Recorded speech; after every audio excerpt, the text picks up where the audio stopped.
इस कहानी को सुने औकात पता लग जाएगी। एक मच्छर था जो कोई मामूली मच्छर नहीं था, मच्छरों का राजा था। तो सारे मच्छरों को उसकी जगह देखनी थी कि वो कहाँ रहेगा। उन्होंने डिसाइड किया कि हाथी का कान बहुत अच्छी जगह है। अब जो मच्छरों का राजा था वो हाथी के सामने गया और बोला, तुम्हें अपने आप को खुशनसीब समझना चाहिए कि मैं तुम्हारे कान में रहने वाला हूँ। तो हाथी ने कुछ नहीं कहा, चुपचाप खड़ा रहा। तो मच्छर ने वहां पे रहना शुरू कर दिया। कुछ दिन वो वहां रहा, फिर डिसाइड हुआ कि अब किसी दूसरी जगह रहा जाएगा। अब फिर वो हाथी के सामने गया और बोला, मुझे पता है तुम बहुत दुखी हो, लेकिन मुझे जाना पड़ेगा। तो हाथी ने कुछ नहीं कहा। मच्छर ने एक बार फिर बोला, हाथी चुप रहा, उसने कुछ नहीं कहा। तीसरी बार जब वो चिल्लाकर बोला तब हाथी को थोड़ा बहुत सुनाई दिया। हाथी ने उसकी तरफ देखा और बोला, तुम कौन हो?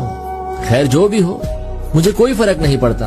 तुम कहाँ रह रहे थे, कैसे रह रहे थे, मुझे तो ये भी नहीं पता कि तुम कहाँ रह रहे थे।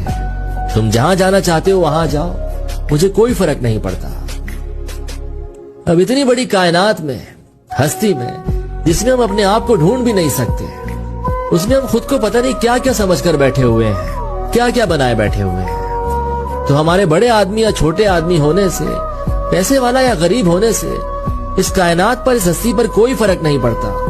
4 साइकोलॉजी ट्रिक्स जिससे आप लोगों को पढ़ सकते हो। नंबर 1, अगर कोई आपसे पूछे कि क्या काम करते हो या आपकी इनकम पूछे तो इसका मतलब है कि वह आपकी औकात जानना चाहता है और अपने से कंपेयर करना चाहता है ताकि आपको कितना रिस्पेक्ट देना है वह पता कर सके। नंबर 2, कोई व्यक्ति अगर इमोशनल हो जाता हो या रोने लगता है, इसका मतलब है कि वह बहुत मासूम व्यक्ति है। नंबर 3, अगर किसी व्यक्ति से बात करते करते आप नोटिस करते हैं कि सामने वाला बहुत कम बोल रहा है और जब वो बोलता भी है तो उसकी बातें बहुत इंप्रेसिव लगती हैं, तो इसका मतलब है कि सामने वाला बहुत इंटेलिजेंट है। अब आपके पास 2 ऑप्शन है, या तो आप मुझे स्क्रॉल करके चले जाएं, अब हम कभी नहीं मिलेंगे, और दूसरा